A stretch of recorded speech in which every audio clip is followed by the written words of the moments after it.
Halo guys, kembali lagi bersama kita di DJ TV. Pada video kali ini kita akan kedatangan tamu lagi nih, yaitu seorang penulis yang cukup dikenal oleh kalangan anak muda.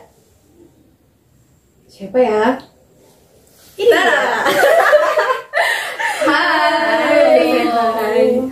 Hai guys. Coba perkenalkan dulu ini. Kenalan dulu nih kita. Oke, sebelumnya halo semuanya. Nama gue Chelsea Karina Aulia, biasa dipanggil Chelsea atau Karin. Senyamannya kalian aja, asal jangan dipanggil sayang. Ciela. Aduh takut deh. Terus gue lahir di Depok tanggal 22 Juni tahun 2003.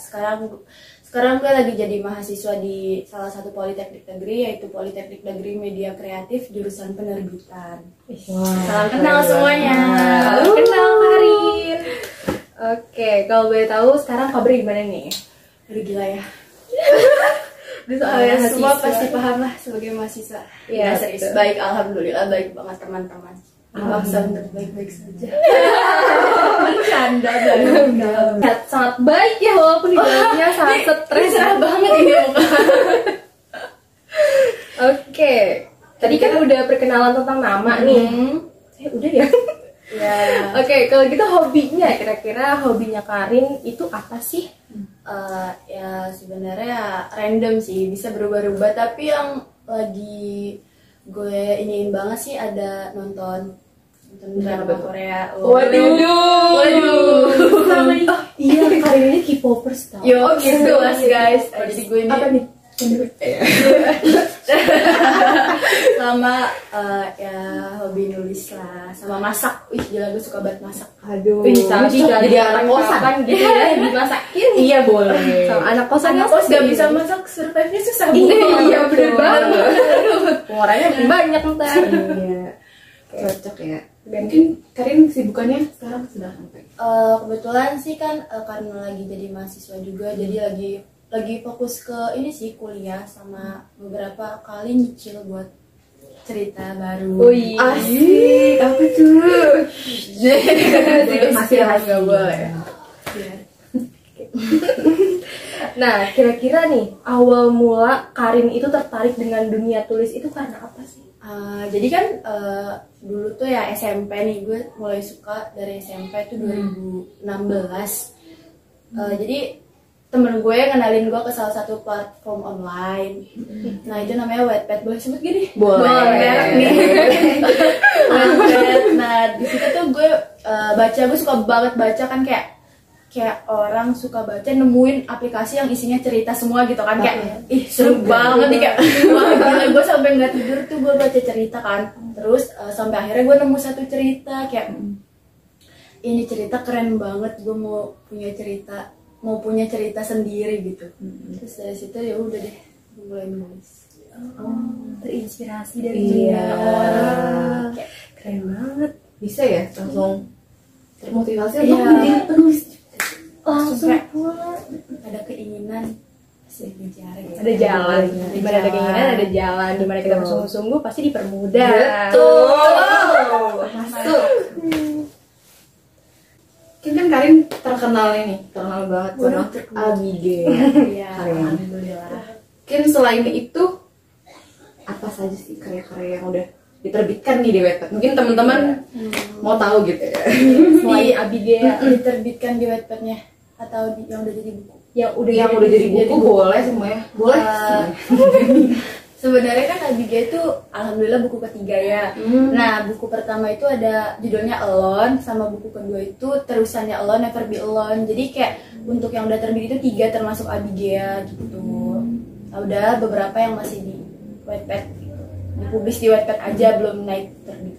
Insya Allah. Semoga Itu apa tuh? Iya. Amin. Amin ya Allah. Ada Lintang judulnya. Tapi masih on proses sih, ongoing. Keren. Lalu dalam penulisan kira-kira hambatan apa aja sih yang dialami sama Karin?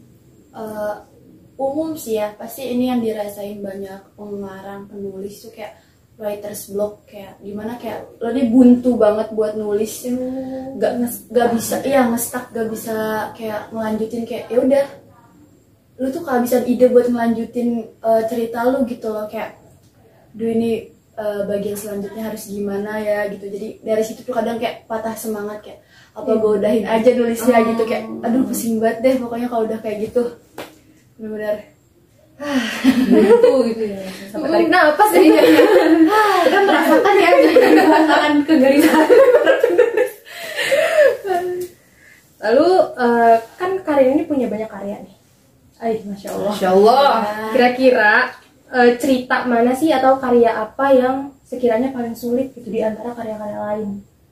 Kalau yang paling sulit tuh ada di Abijaya ya. Sebenarnya bukan karena penulisannya sih, cuman kayak karena proses terbitnya itu benar-benar kayak makan tenaga banget gitu loh, nguras tenaga banget. Ditambah kan waktu itu gue kayak waktu kelas 3 SMA.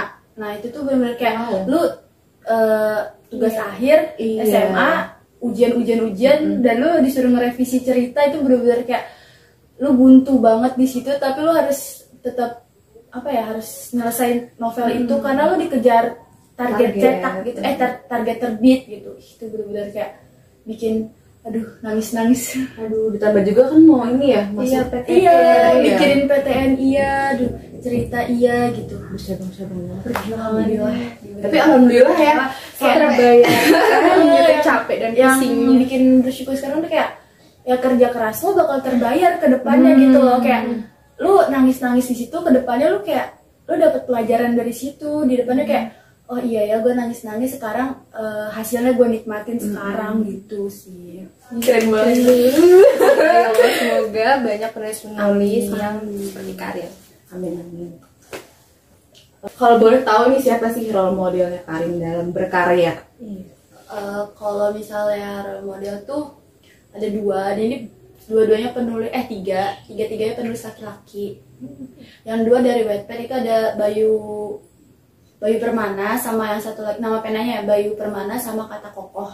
Itu tuh dua laki-laki yang kayak aduh keren banget. Meskipun mereka laki-laki, kayak mereka bisa merangkai kata gitu loh, kayak feelsnya juga nyampe. Sama satu lagi Versa Besari. Kayak yang ceritanya tuh kayak wah gila sih. Apalagi kayak kalau dia kan nulis ngegambarin banget suasananya, jadi kayak buat referensi tuh bagus juga loh. Kayak kata-kata yang dia gunain juga baku, dan itu kayak buat kita sebagai penulis kayak buat ngasah kemampuan nulis juga gitu bagus banget sih tulisannya dia. Bener sih ya. Iya. Kadang-kadang juga buat mikir lagi tulisan-tulisannya itu. Iya, menyusun, merangkai. Bisa banget gitu maksudnya pemilihan katanya. Mantap. Oke, selanjutnya pengalaman baru ketika tulisan-tulisannya itu diterbitkan, bahkan tembus menjadi web series nih. Perasaannya tuh pengalaman yang didapat. Boleh. Kalau misalnya pengalaman ini kan kayak kita nih nggak tahu apa-apa nih. Kayak yang kita tahu cuma nulis. Terus kalau pas dihubungin sama pihak penerbit tuh kita mulai dari proses tanda tangan kontrak, surat penerbitan, sampai kayak ke proses cetak buku jadi ada di tangan kita tuh bener-bener kayak pengalaman baru banget sih. Kayak kalian harus baca pasal-pasal terus jadi nerbitin buku tuh bener-bener lumayan pasal yang harus dibaca terkait masalah royalti atau monetasi buku ke depannya gitu kan, monetisasi buku ke depannya.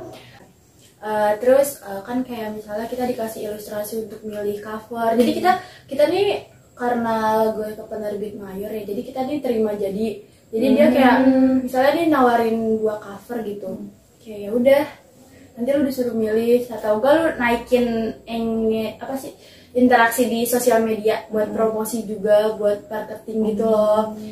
Jadi vote cover lu mau yang mana, ntar kalau menang akhirnya cover itu yang dipilih. Jadi kayak baru aja, apalagi kayak bagian web series, kayak wah itu salah satu pengalaman yang membanggakan sih. Kayak lu gak bakal nyangka cerita yang lu buat tiba-tiba dijadiin series gitu. Iya, sebetulnya udah terbata-bata. Kita sudah termotivasi, terakui karyanya, tervalidasi oleh banyak orang bahwa Karin ini memang bisa banget gitu untuk menulis cerita-cerita yang bagus, bahkan bisa terbit, jadi web series bisa jadi web series juga. Nggak semua penulis dapat kesempatan seperti Iya, itu. betul. Itu salah satu hal yang harus disyukuri juga. Iya betul. Punya kesempatan. Iya. Kadang kesempatan juga nggak datang 2 kali ya kalau Bener. misalnya kita tolak. Kan sekarang kalian udah jadi penulis terkenal nih. Cukup Amin. dikenal sama banyak orang. Kira-kira apa sih harapan buat kedepannya? Semoga sih lebih apa ya, lebih bisa apa sih, mulai nulis lagi karena kan karena sibuk kuliah nih agak terhambat juga kan apa sih nulisnya. Jadi kayak semoga aja ke depannya bisa nerbitin karya-karya yang lebih layak lagi buat dibaca sama orang-orang banyak gitu loh. Karena ya kita kan manusia nggak pernah ngerasa cukup ya. Iya, Gua betul. dari 3 buku sebelumnya juga ya gue selalu ngerasa kayak kurang. Jadi gue berharap banget di lain kesempatan atau di buku berikutnya gue bisa nulis cerita yang bisa lebih bermanfaat, menginspirasi orang juga gitu sih. Amin. Ya Itu doakannya semoga bisa terwujud. Amin ya Allah. cita-citanya. Oke, terakhir nih, Karin mungkin bisa kasih motivasi atau quotes gitu untuk anak-anak muda yang pengen banget jadi penulis tapi selalu ngestak nih. Dari gue ya jangan ragu buat mulai gitu lah. Kayak sekarang nih gak susah buat nulis. Kalian disediain wadah yang banyak banget, yang luas, bahkan kayak hampir seluruh media sosial pun bisa kan dimanfaatin buat nulis. Betul. Jadi kayak jangan ragu buat mulai nulis gitu kan. Terus pasti ada jalan, ada kemauan, ada jalan, jangan takut gitu. Mulai aja dulu. Wah, keren banget. Bener ya, karena sekarang ini platform-platform seperti Instagram, Twitter itu udah bisa jadi wadah untuk menulis. Contohnya betul. kayak aku ya itu di Twitter kan. Iya, Bahkan betul. ada yang dari awal langsung jadi Film, contohnya Nista dan Hukum. Keren banget. KKN. Iya, benar. Dari Wattpad juga sekarang udah mulai banyak yang diakuisisi ke web series, film. Iya, Karena benar. platform film juga banyak banget kan sekarang, jadi kayak jangan takut. Mulai aja dulu yang penting. Iya betul. Niat, yang penting niat tuh. Dan memulai. Iya. Karena kalau nggak mulai, iya nggak bakal. Iya. Nggak bakalan hidup sampai akhir Iya. kalau nggak dimulai. Tuh. Itu keren banget ya narasumber kita kali ini. Keren banget. Motivasi anak-anak muda nih barangkali pengen punya sampingan gitu, tapi ya harus kerja keras juga. Betul. Oke, mungkin cukup sekian podcast kita kali ini. Ya, udah. cepet ya. Sampai di video selanjutnya. Dadah.